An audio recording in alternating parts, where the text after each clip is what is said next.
welcome to Lacrosse Now. That is Travis Eldridge. I am Tom Eschen, wrapping up a big weekend, a chaotic weekend. The most chaotic weekend we've had all year of lacrosse. It was incredible from not only the men, but the women, the NLL. It was wild. It was great. Yeah, we definitely saw everything coming if you listened to Thursday's show. I mean, a couple things here and there we got right, and we'll admit, we'll be transparent. We got some things wrong, too. Don't worry. I got a lot wrong. Mostly the Syracuse lock of the century of the week. It wasn't good for the Orange, but anyway. Hey, that's why they play the games. Yes, it was a fun weekend of college lacrosse. We're going to break it all down. Yeah, we've got some good guests coming on. One of the craziest results was actually, I'm giving myself props. You had this I didn't call a win, but I said that Yale would not cover against Penn State. Penn State beat Yale. So the spread was like 5.5. I thought that was ridiculous to begin with. But we do have the goalie of Penn State. He's been playing awesome.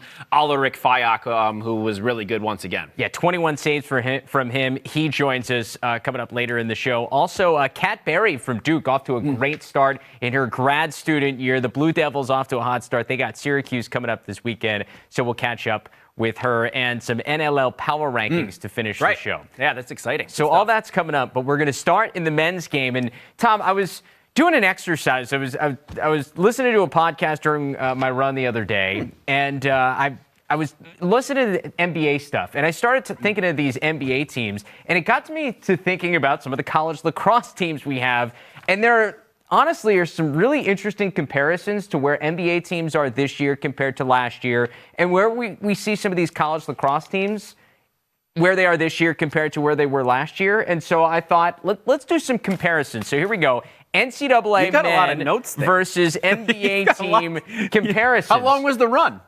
6 miles. Okay. So I had a bit of time to brainstorm here, and then I jotted some notes down. So we're going to start with the champs. We're going to start with Virginia, two-time reigning defending champs. Who you got for them? They're the Milwaukee Bucks, because champs and champs, obvious one here, but there are a lot of other similarities. Number one, how about Connor Schellenberger? Obviously highly regarded last year in the regular season. He was good, just like Giannis Antetokounmpo. But it wasn't until the postseason where both kind of went from being very, very good and thought of as like one of the good players in the country to being elite. Because Giannis in that playoff run for the Bucks last year, and especially what he did in the finals down the stretch, making all those free throws in the clinching game, very similar to what Schellenberger did in the NCAA tournament, breaking the NCAA tournament record for points in a tournament. Obviously, ended up being the most outstanding player in the tournament. And both off to good starts here this year. Schellenberger, 5+ points in every game so far, including a big performance against Syracuse, 3 goals and 4 assists, one of his best of the year in that 20-11 win this weekend that I did not see coming.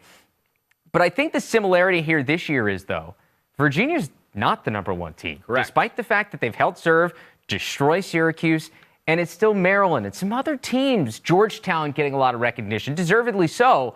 But just like the Bucks, who are sitting there kind of the middle part of the playoff push in the Eastern Conference of the NBA, despite the fact that the defending champs, maybe not as much respect as they probably deserve. So that's my Virginia and Bucks comparison. Yeah, I think that you also have similarities this year with some injuries. The Bucks have dealt with injuries this year, and Virginia's been a little banged up too. Yeah, for sure. So I think that that's a reason that you haven't seen either of those teams, the Bucks or Virginia, peak yet. You know, I don't think the Bucks have just yet, and that's why they've been overshadowed by other teams that might have peaked a little earlier. But that's the different story. At the same time, Virginia, a team that, like we've seen last year, a team that gets better as the regular season and the postseason goes on, and that's a pretty good comparison. And I think that the Bucks had glimpses of that, like we saw Virginia have glimpses of winning in the past and didn't actually able to get over the hump. Last year was the time they were able to do it, just like Virginia the last couple times now around. And this Virginia win over Syracuse, to me, I mean, look, it's in Charlottesville. It's at home. All the reasons to be pumped up. But to do what they did against the Orange, like in a series that is always tight, no matter where these teams are in any given year, for them to put the pedal down in the second half like they did, because Syracuse made the run. Yeah. The run that, I think 12, a lot of people expected. It was 12-9. Yeah, all right. Orange back in the game, and Virginia said, not today. I mean, between him, Matt Moore being back healthy after missing the Towson game was a big addition to have back.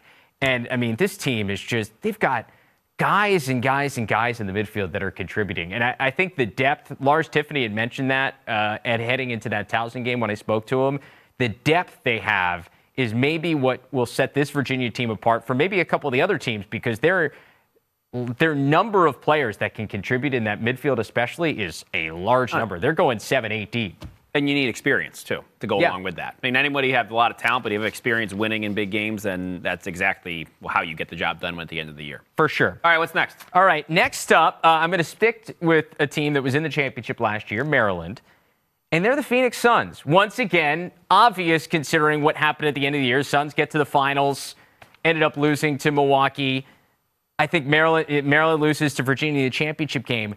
But I think this year is where the similarities really kick in, because look at Phoenix. They're atop the West right now. They look like, in terms of regular season, best team. That's what we're getting from Maryland. I mean, they are just taking care of business. That's why they're the number one team in the country, why they're getting a majority of the number one votes, because while Virginia is still my number one team with what I've seen, it's really hard to argue with anybody who votes Maryland number one. Because they have been dominant in every game they've played. That Loyola game obviously stands out as really important. Suns, similar. They're 49-12 as of this taping on Tuesday. They're 6 games ahead of Golden State for first place in the West. The question, though, for both becomes, can you win the big game at the end of the year? So that's, for Phoenix, it's, can you get back to the finals and this time get it done with the pieces they have? Because it's a very similar team that they had a year ago. For Maryland, now they added some new pieces. It's like if Jared Bernhardt was there, Chris Paul. Yes. You don't have Jared Bernhardt back. So there's obviously and Chris Paul is hurt right now. Right. So there's an apt comparison there as well. Chris Paul, they're not going to have him during the stretch run, and they don't know when he could possibly be back. So you don't have one of your best players to stir that pot. But the question will become for Maryland, can you get all the way back and win it? Because the team is certainly there. They have been as impressive as anybody. And the regular season, I don't think the Terps are going to have to prove anything to anybody. The question will be come May. Yeah, and you go up against some other good teams again. And I think that you have any path to getting back to somewhere where you haven't won before, but even that much harder, knowing that you were there and you couldn't get it done, and now you have to go back and go through the same gauntlet again. Is never that easy, and Maryland's had to do that the last few years now, and I think that's been really tough on them, and it's weighed on them a little bit. You saw how hard it was for Yale to come back and do it again. Really hard. And they had won it before, of course, but then you have to come back and try to win it again. It's very difficult to do twice, and that shows you how good Virginia has been the last couple of times around. And can Maryland be the team that knocks them off, or another team that's primed like a Georgetown to do so? And of course, maybe you want to compare like Georgetown to like Golden State Warriors in this capacity, but that's Travis's thing. I've got mine. Georgetown coming up. I'm sure you have them coming up. I'm just do. saying that if you're looking at these comparisons, there are other people at the table trying to do the same thing that you are. I will say Logan Wisnowski is doing his best Devin Booker impression so far this year. He's got 5+ points in all 4 games so far this season. He's been really impressive. Jonathan Donville, one of his best games of the year so far, 4 goals in the win over Princeton. I think that Princeton win is going to look really impressive at the end of the year. I think Princeton's for real with the talent that they have. That was the game I was watching this weekend. It was great. Yeah, that Princeton win, actually, when you look back at this, in the first 4 may go down as what is the most impressive win for Maryland today. Yeah, absolutely. All right. Moving on. Let's go to the darlings of college lacrosse to start the year, the Jacksonville Dolphins. And for me, they're kind of like the Cleveland Cavaliers. Okay. If you're not following the NBA, you may completely forget that since LeBron has left, the Cavaliers are still a team, and they're in the mix big time. They're currently tied with Milwaukee in the standings in the East. Similar to Jacksonville, if you haven't been paying attention to college lacrosse here at the beginning part of the season, you'd be probably really surprised to see the Dolphins in the mix with the likes of North Carolina, Notre Dame, Duke, but they're right there in the top 10 with all of them, and deservedly so. You go up early against Denver this past weekend, 5-2. They give up that lead. So they trail 6-5 in the middle part of that game. And then they turn it right around to go ahead. I believe it was 10-7. And then they held on down the stretch to beat this Denver Pioneers team. To me, that is almost as impressive as the Duke win, considering what's at stake. Like, you've already proven it by beating Duke and saying, all right, we're for real. But to back it up and to take Denver's best shot at home, a team that obviously, while they've got some different pieces in there, it's a program that's done it before. And so to take Denver's best shot at home, and despite the fact you give up the lead on 4 straight goals, you respond and go ahead again, I think shows terrific calm and presence for a team that hasn't been here before. No. And I think you can take that back to the senior leadership, the guys like a Max Wallbaum, obviously, who's transferred in, and to John Galloway. It says a lot about what this program's done. I guess the question is, can a team that's new to the party really indeed crash the party at the end of the year? And from the wins they've gotten, and like you said, the response they've shown, you have seen that. And if you're going to compare them to the Cavs, there's a lot of people that say, yeah, they could win the East. So as soon as you get that belief and you do it, and I think that's what you get in the NBA is a longer regular season, you're like, oh, this team's still good like 4 months in. They're still winning games. And right now you sort of have that. Of course, it's a shorter season for lacrosse, but we're in the month of March. Jacksonville's a top 10 team, and they haven't shown signs of letting up. This isn't just a one-off. And in the lacrosse world, I don't really know what the right comparison, but maybe a Boston College on the women's side as a team that developed quickly and then got there, and then finally, of course, it took them a while to win it. Yale, maybe a team that developed quickly, got there, and won it at the same time. I think that could be the comparison. A team that's new to the party that's able to actually get the job done. And I think that Jacksonville, why not at this point in the year? You can't doubt them because they haven't given you a reason to. For sure. Maybe in their past history, but if I'm looking at this right year, now, this month of February, Jacksonville's a top 10 team. Yeah, they played Hopkins tough. They lost the season opener on the road. And from what we've seen from Hopkins, that's not like that loss is going to hurt you. I think Hopkins at the end of the year is going to be somewhere in the mix of the Big Ten. And then they've won every other game, and you've got road wins at Duke and Denver. Those are impressive wins. And I have to mention Jacob Greiner from this past weekend. 12 goals in the 2 games. He had a sock trick in each. 6 goals each on back-to-back days. It's really hard to score 6 goals in a game. It's even harder to do it in 2 straight games. Even more difficult to do it on back-to-back days. Yeah, that's pretty amazing. It's very impressive. One more thing I'll say about it. And you gave me a little bit of a hard time after Jacksonville's win over Duke because I made it seem like a bigger deal than maybe you thought or whatever. Yeah. But at some point, you have to imagine the kids that are at the top of the recruiting rankings are probably going to go to the same places every year. Yeah. And we know that.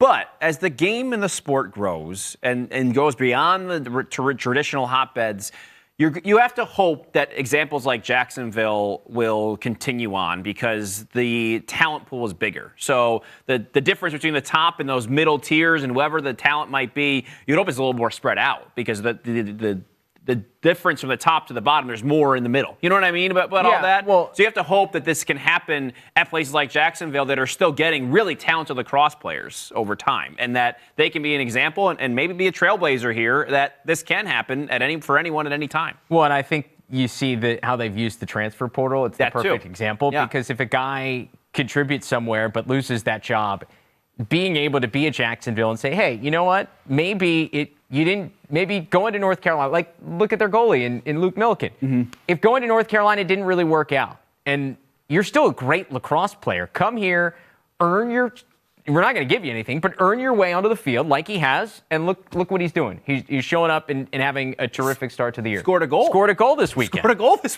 I mean, against come on. Air Force. It was great. So I think that is also recruiting. First off, I think it can make a difference, but it's also in the transfer market. It's, hey, if you didn't quite get what you were looking for out of the experience at X place, come here, get a different experience and play. And I think that's what's important for a lot of people who love the sport and want to see it grow is more faces, new people to the party. And we're doing NBA comparisons. I think that's what a lot of people were asking for in the NBA for a long time when it was Cavs Warriors for like 5 straight years. So if you get more of this, I would love to see that movement going forward, if this can be something that Jacksonville does. Okay, speaking of new faces to the party, I've got another comparison of an NBA team that was kind of a new face to the party this past season. We're going to go with the Loyola Greyhounds and the Atlanta Hawks. Obviously, last year, the Hawks surprising a lot of people by beating the Sixers in the Eastern Conference semis. They get to the Eastern Conference Finals. They come up just short. But everything had set up for the Hawks to go, coming into this year, to go, oh, hey, this is a team to beat in the East. You look at everything they had coming back, obviously what they did at the end of the year and their performance. But then they struggled to start this season. Now, some injuries and stuff have played a role in that, and the COVID issues, I think, hit them pretty hard when it was kind of affecting everybody in the NBA. But it's the same thing with Loyola. Like, you walk into the year, and you think of the Greyhounds, and there's a reason they were top 10 in the preseason. I love them. Because they had everything coming back. Like, this was a team that was very, very close to being in the Final Four. They were a goal away from being in the Final Four, and now they're 0-3 to start the year, including getting smacked by Maryland to start. A couple of one-goal losses. But to me, it's very similar. It's almost like they were bored to start the year, similar to what I think it was the Hawks came out and said it was like, it's not the same intensity, right. And you bring everybody back and you kind of walk into the preseason, and it's really no fault of anybody, but you walk into the preseason and you think, okay, well, we did it last year at the end of the year. We're going to just pick up where we left off, and it's not that easy. And I think sometimes when you're playing in May intensity and then you come back in February, it's really hard to have that same intensity. Now, some teams do it really well. Other teams don't do it well, and I just don't think Loyola's quite had it. They were much better against Rutgers. It's a one-goal game against a Rutgers team that is proving to be pretty good this year, but there are still a lot of things they need to figure out. I think they have some bright spots. Aiden Olmstead had a much better last 2 games, had 4 assists and 5 assists in the last 2, 7 points against Rutgers. And so they're starting to figure it out, but I think it's and just kind of like the Hawks are starting to figure it out. But I think some of the intensity, not quite there to start the year that they had at the end of May, where they proved to be one of the top 8 teams in the country. Yeah, the hope for Loyola now is to get it done in conference play. And yeah, that's what it is. And right now, the Patriot League hasn't necessarily proven that they've been ready as a conference to start this season for one reason or another. They've struggled. We've talked about this on the show before. So there are other teams involving. Boston University has been themselves propelling them, pushing forward into the conversation for sure. They have had a really good start to this year. I don't want to dismiss them, but the favorites we saw going in Lehigh and Army with a couple of head scratchers, going into the year. So when it comes to Loyola, certainly you have to look forward to seeing how we're getting ready for the conference play right now, because they can flip the switch really quickly there. The Hawks, I'm not really sure what's going on in the East with the Nets and the 76ers. Got a lot of stuff. Because there's a little confusing there, but I think that Loyola, I can speak in that there's lane. A way. Loyola, there's a way for them to get back on track. I think the Hawks might be a little bit behind the 8 ball there. For the Greyhounds, something to keep an eye on is the goalie position. Sam Schaefer did not start against Rutgers. It was Luke Stott who got the starting goal. Schaefer came in and closed the final 20 minutes, gave up 4 goals, 6 saves, same number of saves as Stott had in the first 40. Keep an eye on that goalie position. Obviously, Charlie Toomey, a goalie himself, so he pays a lot of attention to the crease and probably knows goalies better than almost anybody else in terms of head coaches in college lacrosse. Keep an eye on that spot, because Schaefer was obviously one of the major reasons they made a run. So maybe last couple of games not playing the entire game, bit of a wake-up call for Schaefer to see if he can get back to form. And you don't necessarily have to win the games in February. You have to get better in February as well. So you can't count anybody out just yet. You just have to know that it's March now. Now is the time. Let's go. All right. Speaking about now's the time, you mentioned the Sixers. They're my next comparison. Ooh, I'm doing well over here. Let's go with Georgetown and the Philadelphia Sixers, because if you remember back to the end of last year in college lacrosse, Georgetown was a team to beat. They smoked Syracuse in the first round of the NCAA tournament. Everyone's thinking, maybe they're the team to beat Virginia. And they went out and laid a bit of a clunker in the quarterfinals, one that they obviously would love to have back. Virginia goes on to win the national championship. Very similar to the Sixers. They came out of the first round. Things were starting to open up for them. They got the Hawks, who took care of the Knicks, and it seemed like everything was going to be okay for the Sixers. And then that Hawks series, they collapse. Hawks go on to lose in the Eastern Conference Finals. So to me, for both the Sixers, who is my NBA team, and for Georgetown, there's a lot of, okay, like what you're doing right now. Sixers won the first couple of games with James Harden. They look great. But you got to prove it to me at the end of the year. More so than, we talked about the Maryland Phoenix Suns thing, more so than them. For both the Sixers and for Georgetown, it's what are you going to do at the end of the year when things start to get tight and when these games really, really matter? Can you peak at the right time, and can you get it done on that level? Because at this point, like, Georgetown's win over Notre Dame, really impressive. Owen McElroy, Yeah. 24 saves against the Irish. Those are like NLL save numbers. I mean, that's insane. 24 saves. Maybe on a bad night, but yeah, I get your drift. Right, yeah. I mean, 30 is more likely, but for a college lacrosse game, 24 saves is a lot. Opposite end of the spectrum for sure. And James Riley wins 21 of 29 at the faceoff. Yeah. So that combination, when you have great faceoff play and great goalie play, I mean, everything else just kind of takes care of itself. You put the defense in front of McElroy, who's saving the ball like that, and then you're getting extra possessions for an offense that is proving to be able to put up numbers. This team is really, really dangerous. But like the Sixers, prove it to me at the end of the year.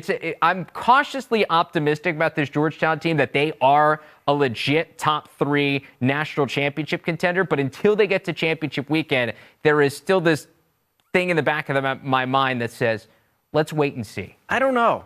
I don't know if I'm on board with that one, just because you look at the season going in, you're like, Georgetown plays a tough schedule. They're playing that tough schedule, and they're winning these games. And they're winning them, and I talked about this a little bit before. We know the style of Georgetown, sort of the gritty, grinded-out deal. But they also can put up some numbers. And I remember last year they won a couple games. I think they scored 19 goals, something like that. And they did that again against Notre Dame. And you go out and you score 16 goals against Notre Dame. Notre Dame, an offensive team, even if you don't have 24 saves by McElroy, I mean, you're still winning by 2 or 3 goals. So it feels like, I think Georgetown has proven their worth. And I know it's happened in February. I know you can't take a lot from that. But the schedule is still really difficult. And they've already beaten teams that have proven that they've been able to get it done. And I would put Georgetown right in there. Championship weekend, the final, the whole 9 yards right now. I'm not going to overreact, but at the same time, it's like, well, they've played a tough schedule and they've passed those tests. Yeah. So I mean, it's hard not to. Those are tests. Just because they haven't made it to the final doesn't mean they haven't passed any tests, and they have. You're right. And they look good doing it. It's not like they've scraped by, gotten lucky. They've looked really good doing it, too. No, for sure. I mean, their 3 wins stack up with anybody's wins in the country as the best. Yeah. I mean, they've beaten Penn, who we just saw beat Duke. They've beaten Notre Dame on the road, both of those games on the road, and they've got a win over Hopkins at home. I mean, I don't know if there's anybody who's got 3 better wins than that. Right, which is different than the 76ers, who haven't beaten anybody with James Harden. You're right. So, you know, They've that beat win over the Timberwolves and the Knicks. They've looked good doing it. So that one's a little. So anyway, moving on. We'll find out more about the Sixers later. But my team, I'm feeling pretty good with James Harden. He looks slender, which is good. He's in shape. It's amazing what happens when you get what you want. All right. He's an amazing athlete. Let's go to an individual player here in college lacrosse. I'm going to go with Chris Gray from North Carolina, coming off a huge game this weekend against Hopkins. And to me, he's kind of like the Ja Morant right now of college lacrosse, because if you look at North Carolina, we've hit on this in the first couple of weeks of the season. One of the reasons for some of the struggles, it feels like early on, is they're trying to figure out who are some of the other pieces that are going to be the guys that help Chris Gray throughout the year. And I think that's very similar to how Memphis is starting to figure it out around Ja Morant, because like we saw it last night, Ja Morant goes off for 52 and they win. But he can't do it all for an entire postseason run. Yeah. Chris Gray scores 7 goals against Hopkins, and they win. But he can't do it all if they're going to get back into the championship weekend conversation. As we've seen in the beginning part of this year, they struggled a little bit with Brown earlier this week. So to me, both are in a very similar situation. But when they are on, they are both of them. When he's on. When Gray is on, North Carolina is on. If he's off, you better watch out, because they're going to struggle. And that's what I'm saying. Exactly. Like, when Chris Gray or Ja Morant are on and they're playing their best, it's must-watch TV. Yeah, absolutely. Like, we saw Morant hitting the buzzer beater, dunks. Chris Gray, the goals he's scoring and his ability to distribute when he wants to. To me, it's fantastic lacrosse. It's so much fun to watch, but he needs to be on for North Carolina to be great, much like with Morant and the Grizzlies. Yeah, it was an interesting game. I was a little disappointed in Hopkins on the defensive end. I thought they could have put more pressure. I thought that Carolina had a lot of freedom in that game, and Gray did too. Yeah. They had a lot of hands-free, step down, like open looks. And obviously, this is a product of North Carolina, what they were doing offensively. But You see some of these other teams, I think Brown is an example of that, were a little bit tougher on Carolina and got in their face a little bit. I don't know what the John Morant comparison is that, but I just feel like that's what you have to do to North Carolina. But when you give Chris Gray the freedom, he's going to find people, he's going to find himself in situations where he can score and put up some major highlights. Yeah, for Gray, second game of 8+ points so far this season. He's been one of the top scorers so far this year. The other one was against Richmond when he had 4 and 4. When you look at this North Carolina lineup and the guys that are behind him, I look to guys like Lance Tillman and Cole Herbert, who are some of the younger guys. When you look at their stats, it feels like they need to be bigger contributors if North Carolina is going to be successful. They've had a couple of guys contribute, but you got to fill some of those holes from a midfield unit that was really good last year that they relied on along with Gray. There's some holes to fill. Carolina's still figuring it out. Not to say that they won't figure it out soon, but they've got talent. It's just who's going to fill in those roles. Yeah, Tyrar played well. I think that was a big thing for them against Hopkins as well in that game. But yeah, that was good. So there you go. Those are my NBA, NCAA comparisons. No LeBron, no LeBron type. I stayed away from LeBron. Well, because LeBron, you need like a 7th-year guy. You need a vet. Anybody that can play with his son in like 5 years. Adam Charlambides, if he was still at Rutgers, could have been the LeBron. Yeah, he could. Sorry, Adam. Great. All right. Anyway, let's women's game. Let's move on. No. We're transitioning. The big win for Penn State and Yale over Yale. And we're going to be joined. Oh, okay, yeah, we'll get to the women's stuff after. Yeah. Give us a sec with the women's stuff. We're now joined by Penn State goalie Aleric Fyock coming off the 21-save performance against Yale. So coming off that big game this weekend against Yale, we've got Penn State goalie Aleric Fyock joining us now. Hey, man, huge game for you. And it has to feel like almost like a weight off of this team's shoulders after some of your struggles early on. Like, take me back before the game. Like, in the locker room, your guys' belief against a really good Yale team. What was the feeling going into this past weekend's game? It was just excitement. We were ready to get down on the field, just play the best that we could. And, we had a great game plan coming in, and we believed in it. We trusted in it. And, we just stayed to our game plan, and it just worked our way. We were just really excited, especially at halftime. We were like, we can do this. We're still in this. And, it just went our way, and we loved it. Did you change anything from what you had been doing earlier in the season, game plan-wise as a team? There's a few things. We just changed a little minor things, little details, and it really went a long way, especially in this game. Besides that, we just kept playing our game, kept sticking to it, and staying confident. So more than 20 saves for you in this game against Yale. What kind of zone were you in? Yeah, I would say zone I've never been in before. It was just exciting. Like after the game, I was like, oh wow, I actually just did that. And I was like, where can I find this again? So it was awesome. I can't really describe it. I was just there in the moment and just seeing everything. So it was great. I was going to follow up with, like, is there a game that's ever been close to that where I mean, I know you can't describe, like, when you see the ball, does it look like a beach ball? Like, how could you figure out, like, how did you know that was going to be that kind of performance? I don't really know. I mean, I was just seeing the ball real well coming out the stick, and I was just making the right moves, It was just everything fell my way, which is really not what happens to a goalie, but it just happened that day, and it was awesome. Is there something that's clicked for you this year? Because you started really slowly, to be honest. I mean, Lafayette, I think you only made 2 saves in that game. Obviously, that was a struggle for you guys. But double-digit saves in your last 4 games. 13 against Villanova, 15 against Vermont, 15 against St. Joe's, now 21 against Yale. After that, those first couple weeks or whatever, did something change for you personally or what you were doing in practice, mindset-wise?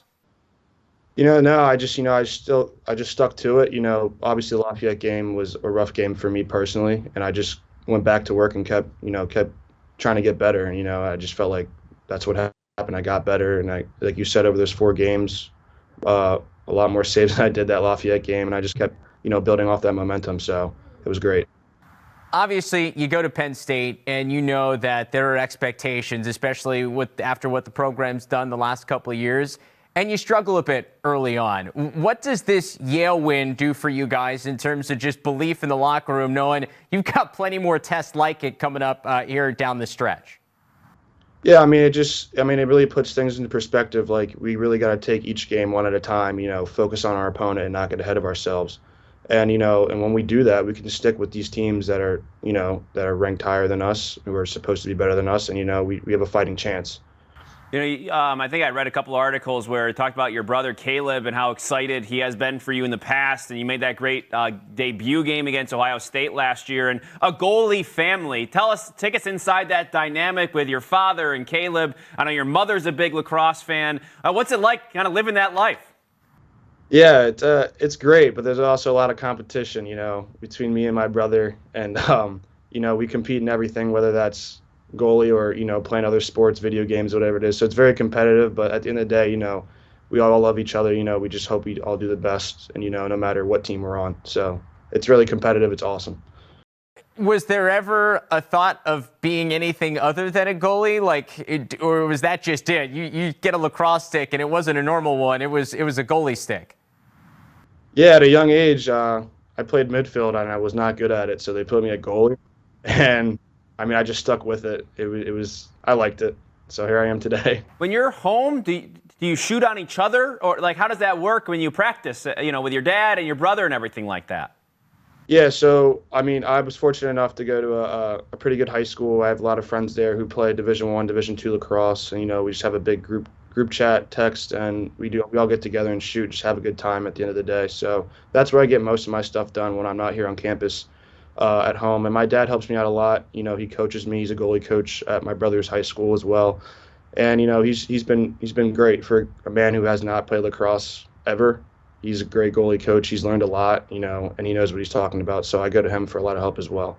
It's got to be really fascinating for you to watch as someone that's grown up a little bit more in the sport, to see him getting immersed in that. And he's got a lot of respect, from around the country of goalies and people like that. What's that like for you to sort of be in this world and see your dad, delve himself into that and become so good at it too?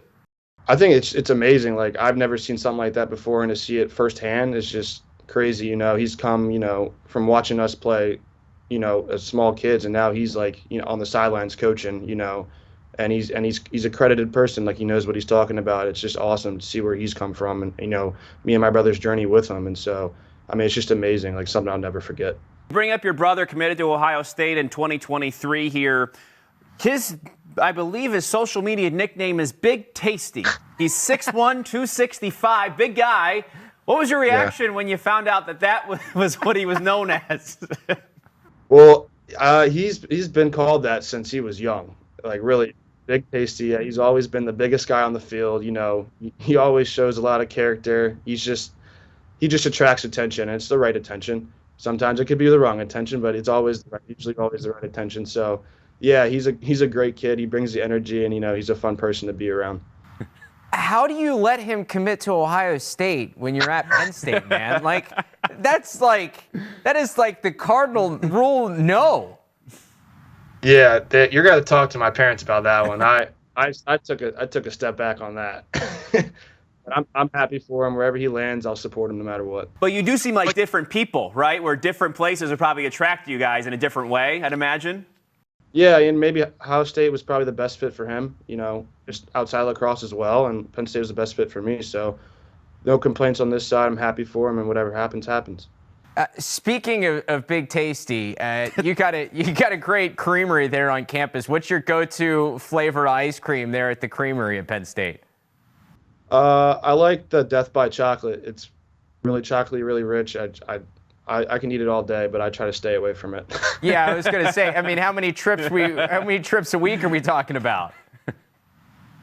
Recently hasn't been any, but yeah. I know my past years it's been maybe 3 times a week. I was it's bad. It's bad. Even bigger tasty. Yeah, it's tough to stay away. Yeah. Hey, one more about lacrosse here as you guys get ready to head down to Charlotte. A big game for you, and another Ivy League team that's very good, coming off a big win against Duke and Penn. What kind of confidence do you take away? What do you take away from the Yale win, knowing you got another test in a neutral site venue this weekend? Yeah, I know. We just take away the confidence that we had in that game, and just bring it to the next one. This game against Yale was huge for us, especially for the locker room. The locker room feel like everyone's excited, wants to compete, every day. We just like to get back to work, and especially for this game we have coming up.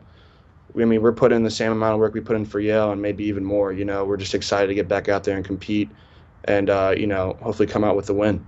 You feel like you're a part of maybe trying to put together, another step in the legacy that is that program after, of course, Mac O'Keefe now has moved on, NCAA Men, and those guys, Colby, as you know, is a goalie, Knies as well back there. Do you feel like you're trying to take that a step forward now in this maybe new iteration of what Penn State lacrosse will look like beyond some of those old legends? Yeah. We always want to play for those who came before us and those who come after us. So, our job is just to set the stage for the people that come after us, and that's what the people who did before us did for us. So, we're all on the same level. We all have the same goal, obviously, just win that national championship. But at the end of the day, just leaving it better than we found it, no matter who it is. Well, you guys got a big win this past weekend. It was fun to watch you perform. For your sake, I'm hoping you're locked in again because that has to be like the most fun zone you've ever been in. Congrats on the big win, and we're looking forward to seeing you in Charlotte this weekend. Good luck. Thank you, guys. Appreciate it. Thanks, Al. Appreciate the time. So great stuff there from Aleric Fyock. Yeah. Good to get to know a goalie. Once again, cool the family dynamic, and Very cool. even within their own families, goalies are different. That's true. They're like snowflakes, Travis. Each one is very unique in nature. That's one way to put it. I've never heard of that comparison, snowflakes to goalies, but each one is very special. Okay. Anyway, let's go to the women's game now. I don't even know how to transition. Okay, there. let's do this. We're going to do some tiers here. You look at the rankings, not too many surprises, I really feel like, in the top of the rankings so far. When I was doing the rankings for Inside Lacrosse earlier this week, it just felt like there were a lot of just copy and paste from one week to the next in terms of people and where they are, because we haven't seen a lot of a shakeup in really the top 8, 9, 10 since Michigan jumped in there. It's felt like a very similar group. Yeah. So we're going to do some tiers here, and our tiers are essentially like, all right, tier 1 are teams that you think can compete for championship weekend and win a national championship. Tier 2 is like, all right, quarterfinal type team. Maybe they can make a push to into championship weekend, but they're not at this point of the year. You don't feel like you're convinced they can win a title. And then I think you have a tier 3 of some other teams that you think are in the mix. Yes, that is all true. So, all right, so who do you like in tier 1? So tier 1, I got the top 4. I cut it off after that. So you think Maryland, Syracuse, North Carolina, BC, out of those 4, there's not one other team in the country you could see winning a national championship? Those are all championship contenders in my mind. Locks. Teams that I think can win a title this year. So for me, I look at these rankings, and I struggled in terms of where to split it. And I think Stony Brook belongs in that top-tier conversation. Interesting. The Seawolves going to Syracuse, losing by 2, essentially to open up their season, I think told us a lot about where they are. And I think give them a little bit of time. I think this Stony Brook team is going to be a team that will be in that top 4 conversation. So I've got Stony Brook in my top tier. I think they're a championship weekend team. Yeah, in my second tier. Okay. I don't know if they can beat those 4 teams. Boston College, North Carolina. I think that Syracuse was their best shot. Okay. I think for the most part there. And then Maryland is a team in my top 4 because of how good they've looked this year and the fact that they've been to championship weekend every other year but last year. So we've talked about this before in the show, but Maryland is in my top 4 for that reason. We know their history. And they look really good this year. They do look really good. St. Joe's 20-6. Virginia was a little close at times. They pulled away at the end, 17-13. They beat Florida 18-8. That's a team a dominating That's a team win. that North Carolina struggled with a little bit. They only won that game by like 4. And it's North Carolina, but that was a close game throughout. So Maryland is right there again in my mind as a championship contender. I like Stony Brook as a team that can make championship weekend. I just don't know. I'm not completely satisfied. Like, you got to believe that, okay, Stony Brook beats who in the quarterfinals? So you have to think about the draw they're going to get as well, because I bet Stony Brook won't get, if I have Maryland as a 4 seed here, probably not going to get Maryland. Unfortunately, Stony Brook has not gotten good draws over the years for one reason or another.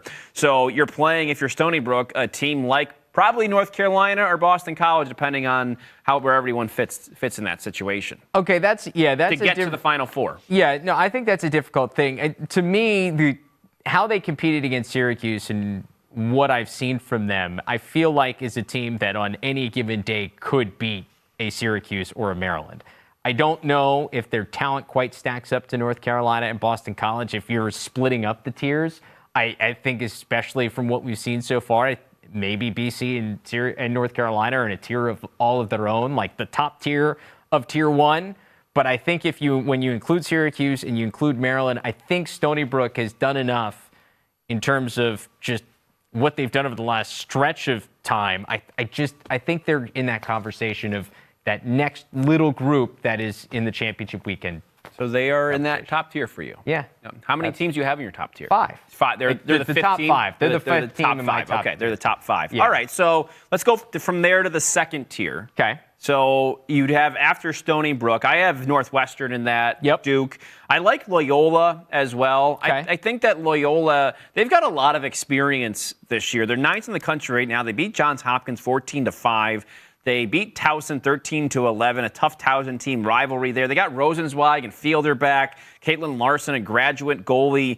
They are a team that maybe could beat that 4-seed Maryland, if it comes down to a tough quarterfinal. They played last year. They lost against Syracuse in the second round of the NCAA's tough draw, 20-8. But given the opportunity, I think Loyola has the experience to maybe be the next, try to make that jump to that next tier if given the right circumstances. I really think they could be a good team this year. So you have essentially Northwestern, Duke, Loyola in the next tier. Do you include Michigan in that? Michigan is not in that tier for Okay. me. They haven't played. Now we've seen a little bit more of Notre Dame. That win, unfortunately, for Michigan doesn't look as good. Because Notre Dame, you can see, they're a work in progress. I think that maybe at the end of the year, Notre Dame could surprise the people in the ACC. Who knows who they could beat?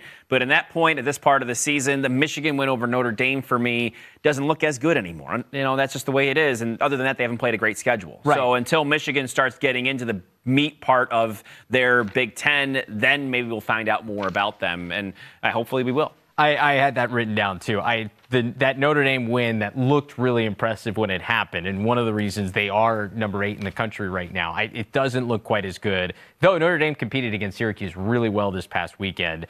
They did. They don't do that. Like I said, I feel like they're a work in progress, and that they were at that point, too. They struggled a bit to start, and then they did compete well. You can't dismiss that from Notre Dame. That's a good point. The one thing I'm very interested to see is how does Michigan, because I don't think they're quite as good as Maryland. My question is, how do they stack up against Northwestern? Because I think if you look at what we've seen so far this year, Maryland with Aurora Accordingly coming in and all the talent that they had already, looks like they're probably the best team in the Big Ten again. Northwestern, I think if they had Izzy Skane, would be right there with Maryland. Without her, they're still trying to figure it all out offensively. So I think the question is, if Maryland's number 1, can Michigan compete with Northwestern for that second best team in the Big Ten? Yeah. And that to me is going to be fascinating. Full disclosure, this is being taped before the Syracuse-Northwestern which game. could tell us a whole today. lot. So we'll react to that on Thursday. That'll be Yeah. our midweek moment, I'm sure, in some way, shape, or form. But if Northwestern goes and wins, I know it's all moot at this point. Right. But that's something else to consider in these conversations. I like Loyola in this tier. I would also include Princeton Yes. in this agree. second tier because they're 2-0 to start the year. They've got a really good-looking win over Virginia on the road. Virginia has played a gauntlet, by the way. They're to me are right on that edge of tier 2, but with what they've done so far this year, I don't think you can include them in here. So I would include Princeton in this second tier for me. So I like Northwestern, Duke, Loyola, and Princeton in tier 2. Okay. Yeah, I think I can see that as well. You wonder which one of those teams could find themselves in the championship weekend. Obviously, you got to take one out. And I think that Duke does have that potential. Obviously, we'll talk to Kat Berry in a moment here. But if they can indeed score the way they're scoring now, and you have to throw in the wild card to Maddie Jenner as their draw control specialist, probably the best in the country. She's won at every other level of her life, and if Duke can get the ball enough on offense, they can score with anybody And that could be a great equalizer when it comes down to it. So don't look past Duke. I think that maybe Duke has gone a little bit underrated. They haven't played a lot of great teams, but they will be tested against Syracuse this weekend. So looking for them as well. There was another team I wanted to put in my second tier until this afternoon at like 1:30 when Drexel, the Dragons, man, like they were going to be my team in the second tier. I'm like, yeah, they're 15th in the nation now, but they look out for them. They've got this group back. They got blasted by Navy. Not blasted, but surprising. It wasn't a very close game against Navy today. And it was at home. It was a bit of a head scratcher. So Drexel was a team I really wanted to put in there, but unfortunately they dropped the ball today, and that happens, as we know, and those are some of the things. I mean, I think Loyola last year lost a couple of games earlier. Drexel lost a game to Loyola early in the season last year and then went out and went on this big, long run. So maybe this could be that wake-up call that Drexel needed. So they were a team I wanted to put in that second tier. They just didn't make the cut. I've got right on the edge. I like Denver. I think Florida can be in that mix despite the losses to Maryland and North Carolina, because I think when they play some of the – if you look at teams that they would play in Tier 2, I think they can compete. Yeah. And Virginia, look, they played a really tough schedule, but they've also competed against some of these teams. So I think keep an eye on Virginia, Denver, and Florida. Yeah, I think Virginia – I know they've lost their 3 games, but they could definitely beat some of these teams in the second tier. Like, I can see them go out in there and being a Duke. We get to see that, a Loyola. For sure, Virginia can make their way up to that next section when it comes to my mind as well. Yeah, so there you go. Those are our tiers. Anything else to add? No, that's my tiers. My third tier sort of ends after Rutgers, and then it goes after that. Maybe Notre Dame could be in that third tier at some point. Or Vanderbilt. Vanderbilt. They're in that conversation too. Yeah. But, it sort of ends after Rutgers if you're looking at the rankings for sure. Drexel, I guess, if you're looking for 15 and down. But, yeah, I think that those middle tiers are fascinating, as is the top. And I think that's what's going to make the rest of the season really interesting, because we're going to start to get into conference games here soon. Yeah. Like a more regular conference schedule. Well, and I think that's going to separate a lot of people. I mean, when you have the top 3 teams in the country are all in the same league, you get some fireworks. ACC, man. That's how it works. It's going to be wild. It's going to be a lot of fun. Speaking of a lot of fun, Duke has been a ton of fun. If you like offense to watch so far this year, and one of their top scorers so far, Kat Berry, joins us now. So we're joined by Duke's Kat Berry now. And Kat, I mean, we got to start by asking, what an offense. Best in the nation. You guys are killing it this year. What's making you so productive? Yeah, I think right now it's just our depth. We've been putting up a lot of points, and that's, coming down to productivity across the board. I think we've been very fortunate to have a lot of players step up from the midfield down to attack. So, yeah, it's been a lot of fun. We're putting up a lot of points. We're gaining some momentum. So we're excited. I think I would attribute it to our depth right now. Obviously, you guys are off to a fast start to the season, undefeated, entering this big weekend matchup against Syracuse. I wonder if you look back at last year in the end of the NCAA tournament, obviously not the result you wanted against Northwestern, and they put up 22 goals on you. What kind of motivation does that bring in for so many players that you have coming back when you came into this year looking to start fast? Totally. I mean, I think it just shows it's within reach for us. I think each year I've been here, we've been progressively getting better and getting closer to our ultimate goal, which is obviously national championship. So I think having that taste last year, getting into the tournament and getting to the Elite Eight has, kind of given us some extra motivation as we head into this next ACC slate. Like, we know it's on the line and we know what we want. So yeah, I definitely think it's been a motivating push for us. I know you probably don't look at this too much, but I mean, these big performances probably has people talking about Duke a little bit more. You know what I'm saying? Because you guys maybe feel like after last year and making it that far, probably deserved that. You beat Maryland in the NCAA tournament, for Pete's sake. Right. I think that, our team our program, at least for the past couple of years, we've kind of been the underdogs. And I think that that's not necessary. I think we have that mentality because, we always come in preparing for each opponent, like, nameless, faceless opponents type of thing. But I think that having confidence, knowing that we can go all the way, we were really close last year, is kind of going to help, elevate that underdog mentality in our next couple of performances. Yeah. I know you say nameless and faceless, but it's probably hard to ignore the talent around the ACC when you look up in the rankings. You've got the likes of Boston College, the reigning champs, Syracuse, North Carolina, your rivals, and Virginia's got a ton of talent. You look around, you're like, this has to be a gauntlet. What's it like competing in the ACC? I mean, it's a lot of fun. Like every game is, it feels like the national championship. And I think we're so fortunate to have had, this level of competition over the past couple of years. I think it does get a little challenging when you go from out of conference games into ACC slate. It's obviously different. It's just a different beast. But we always say that we played our best opponents every day in practice. So I think practicing with that mentality and stepping up every day and making sure we're, pushing each other so that once we come to game time, like it's no big deal has been our focus, or at least our mentality over the past couple of weeks. You're in your grad year now. Has your college career been what you thought? Probably not with COVID in the midst of all that, but how would you describe the experience? Yeah, I mean, it's definitely not what I anticipated it being. I'm so fortunate I haven't needed to take a red shirt or anything like that. But when COVID happened and opportunity was presented, like I jumped at it so quickly. And we had 6 girls return within our class. So I just think that speaks to, the program and the culture that we've established, like Kirsten, the coaches have established. We want to come back. Like no one was ready to leave. And I'm so thankful for that, because there's definitely more left in the tank after that year was cut short and things ended the way they did last year. So yeah, no, it's been awesome. It's been a good time.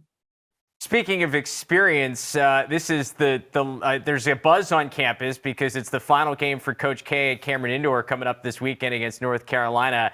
Have you had a cool Coach K experience during your time on campus where you've run into him or anything? Yeah, I mean, you see him around, especially near athletics. But last year, actually, before we headed to, before we played Maryland and then headed to Northwestern, Coach K came in and he spoke to our team, it was awesome. He came in and he talked about kind of having, that mentality of like, you're going in and you're winning, and what has distinguished his program from other ones within the ACC. It was a really cool experience, one I will definitely never forget. But yeah, there's also something special about just the one-off, encounters you have with him. I mean, he's one of the best. So that's a whole different part of the experience, right? Yeah. And that's why you go to Duke, to see people like that, I'd imagine. Totally. Yeah, for sure. I mean, like, did you, because you were on campus with Zion and all that, like, have you had any cool experiences with any of the basketball team? Yeah, I think that when we see them around campus, you have classes with them and the guys, and they're awesome. They're very like kind and welcoming and supportive of other athletes. I think that's something that's been really cool at Duke, is that, we have athletes supporting athletes, like at all the games we go to. I mean, we stand in lines and walk up lines and students tent to get into basketball games, but they come out to our games and to the other teams' games. So, it's just like a really cool community where, we are among some of the most talented and bright student athletes in the country. So it's been cool. So at this point, Kat, what's next for you? You come out of California, back to, you're in the East Coast. Are you going to go back west, or what's the plan here next? Yeah, I think long term, I'd love to end up in California. I'm like such a sucker for some sunshine and good weather. But right after college, I'll be up in New York City working. So congratulations. Yeah. Thank you. It'll be a change of pace. I think North Carolina has I've dipped my toe into cold weather. We get a couple snow days a year, but I'm intrigued to see how New York goes. Oh, just you wait.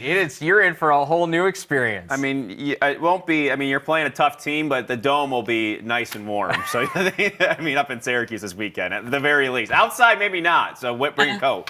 Yeah, the dome. We're excited for it. We haven't been back since my freshman year. Wow. When we beat Q. So I'm excited to go back out there. So, yeah, I mean, look ahead to Syracuse. Like, obviously, they they are a team that's above you in the standings, a team that obviously is next up on the docket for you. What do you look at when you see this program and what you guys are up against this weekend? Yeah, I mean, obviously Syracuse is talented.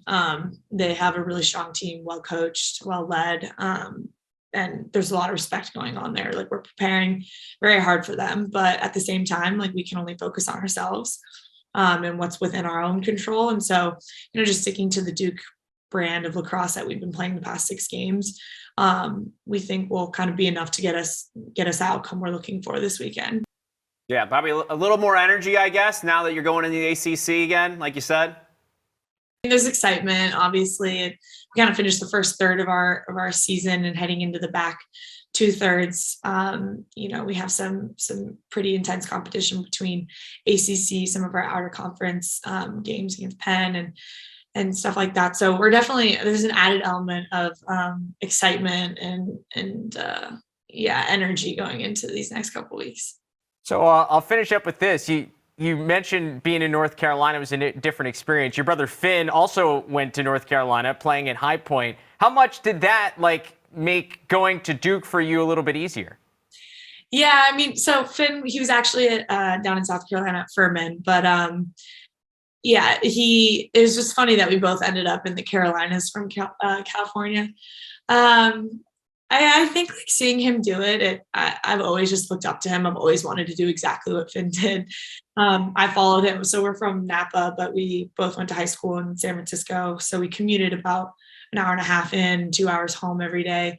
And we did it for lacrosse. Like, we've just always been so passionate about it. And ultimately we needed to do that to get to where we were, at the collegiate level. So I think looking up to Finn and having him as a role model has been really important to me. Take us inside those drives. I mean, that's a lot of time in the car together. Oh, so much time. It was easy my freshman year. So he's 2 years older than me. And he would drive and I just could, snooze in the passenger seat. Got a little harder when he graduated my junior, senior years driving myself. But a lot of alone time, a lot of podcasts, a lot of music. So. Yeah. That's a lot of memories made, though, right along the way. That's cool. Kat, we appreciate your time. Thanks for coming on, and good luck this weekend. Safe travels up north. Thank you so much. Take care. So big weekend there in Duke land. Big weekend for the lacrosse team as well. Big game against Syracuse. Thanks to Kat for taking some time. Yeah, it was fun. But we talked about how crazy it was, especially in the men's game in college lacrosse this weekend. The NLL got a little dose of that crazy, too. Yeah, so we had the Riptide beat the Rock 14-13. Did not see that coming. And we had Panther City end up beating the Vancouver Warriors as well. 2 teams at the bottom. We know that they're both working on themselves, but winning games they weren't supposed to win. Self-care. And Albany, the Firewolves, have been a lot better than they were at the beginning of the season. They went to San Diego and won. What a weekend. And a lot of 1-goal games here. We had the Saskatchewan come and win and beat Colorado in overtime, 10-9. Maybe the Rush are finally becoming the team that I thought they were going to be. I already sold them in stock options, but so we were like, okay, we got to do power rankings today. And I'm going through, I'm like, there's nothing to switch. We have one switch in our power rankings because everybody beat each other, and the teams at the top are the ones that are going to stay at the top. Halifax, so here you go. And the Bandits at the top. But there was only one change that we made, and that was the 6th and 7th teams. Albany, they go to 6th, and Vancouver goes to 7th. Albany beat that win over San Diego, so that really bumped them up, and Vancouver had the bad loss to Panther City, really, at the end of the day. So that bumps them down. I mean, Albany, they could have been splitting hairs there. They also lost to Rochester a couple times back ago. So everybody's pretty much the same except those 2. Yeah, so we still have Thunderbirds number 1, Bandits 2, Seals 3 despite the loss. Rock there sitting 4th, Mammoth 5, and Firewolf 6. So the Rock, if we're going to talk about what happened there, it's fascinating. They shot 52 times in that game. The Riptide just 35. The difference? Steven Orlman, 52 saves in the game. Jeff Teat, 4 goals, 3 assists. He went off. Nick Rose was pulled in that game. Yeah, that's not something 11 goals allowed and 9 saves made. So interesting how that all transcribed or whatever you want to call it. Yeah, transpired. Transpired. The thing for me, the Riptide did essentially what we thought would be the recipe for success for this team when they started the year. Jeff Teat, Callum Crawford combined for 8 goals. Yeah. Like, if they do that, they should be, and especially if you get the game you get from Stephen Earlman, you should be in just about every game you play. The Rock, though, I don't think there's time to panic. Like, if Tom Shriver plays the way he did against the Riptide, they're going to win more than they lose. 3 goals and 5 assists. He's been playing this way for a while. America. He's been good. If he keeps playing like this, Toronto's going to be in the mix all the way through. Yeah, I agree. And I think there's nothing to panic about. No. It's a fascinating result. Yeah. That's this league. You never know what's going to happen on a given night. The one thing, the result that I want to hit on here that I think may be a sign of more than just this week was San Diego losing to Albany at home. Yeah. Because we still have the Seals there in the 3 spot in our power rankings. They're 6-2. It was their first loss since the first week of the season. But they haven't played anybody from the East. Right. And so for me, and with the way they've restructured the divisions, that's obviously been meant more for travel. So the West is playing the West, the East is playing the East. There's not as much crossover as we've seen in years past. And I think what it's starting to show us is that maybe the East is stronger, and that some of the top teams in the West, while they will end up in the playoffs in the West, I don't know if they are as good as the top tier teams in the East. And maybe a team like the Rock, maybe the Firewolves, maybe those teams have an edge over even some of the best teams in the West. I think this was more, I don't think you're wrong per se. It might be going a little too far in my estimation. I think this is more about Albany than anything else. Okay. And just what they've been able to do since they were blown out earlier in the year at home, and they was looking bleak. But they bring in Ryan Benesh, 2 goals, 6 assists in that win. Doug Jamieson, 45 saves. Joey Nardella, 24 for 29. Joe Resetarits leads the league in points. He had 7 assists. He has 66 points this season. They played 11 games, more than about as much as anybody else. Yeah. But at the same time, they've got something cooking there right now. And they're playing pretty well on both sides of the ball. So I just feel like right now the Firewolves are playing their best lacrosse of the season. That's my perspective on this. And San Diego coming off a layoff, getting back in. Austin Stotts had some of the best goals you've seen all season long. Go check him out on the NLL Twitter page because he was unbelievable. 4 goals, 2 assists, and I'm not very worried about San Diego after that. All right, that's fair. What if Austin Stotts is looking like Austin Stotts did when he first came into the league? The other result to me that stood out this week, the Rush finally getting another win. They beat Colorado in that back-to-back series. They played last weekend in Colorado, played this weekend in Saskatchewan. Desperately needed it. Robert Church finally providing a little bit of the spark offensively that we've been waiting for. 5 goals in that one. The question is this the result that gets Saskatchewan going in the right direction? I mean, you got to go to the goalies here, Travis. This is all about the goalies. Dylan Ward in the loss had 62 saves. He's been unbelievable. Come on. They still lost, though. I know they did, which means that the Rush had the ball a lot, and then Mike Messenger went 22 of 23 at the faceoff. I know the faceoff doesn't mean as much in the NLL. It means less in the NLL than any other league you'll ever watch in your life. But in this case, it did mean something because the Rush had the ball a lot. They took a lot of shots, and Ward stopped them all, or almost all of them. But Eric Penny, the new pickup, 37 saves in this one. Brought him over from Philly. Not a huge day, but maybe giving the Rush some consistency they need. That was the big question mark coming into the year for Saskatchewan. They needed to fill that hole, didn't have any experience in goal, and now they've got some in Eric Penny. Maybe that can be the spark that drives them towards the end of this season. Be quite the story. Eric Penny going from backup in Philadelphia to starting for Saskatchewan and leading into the playoffs. What a story. That would be a great story. So there you go. To round out the power rankings for people that are just listening to the show, Warriors at 7, Wings at 8, Rush off that win at 9 now, Nighthawks 10, Roughnecks 11, Swarm 12, and then Riptide and Panther City rounding out in 13th and 14th. Shout out Patrick Dodds, 3 goals, 4 assists for Panther City. Guy. In the big win over Vancouver. Didn't you just sell his stock? I did sell him. He was a part of my portfolio. I sold him during stock options last week, but I'm still keeping an eye on him. You got to keep, when your stocks, you let him go, you got to say, okay, when do I get back in on this train? I just wanted to say to Jake Elliott that I did sell the Vancouver stock before this happened. So I'm pretty happy about that one. I also bought Toronto before they lost to New York, but you're just breaking even. You're sad even. We're even working Steven. on the portfolio. We'll revisit power rankings in a bit and NLL stock options, but fun weekend in the NLL. So so there you go. Some good midweek games. We'll break those down Thursday and get you ready for another great weekend, the first weekend in March. March is here, baby. The madness ensues, even in college lacrosse. We'll see you on Thursday.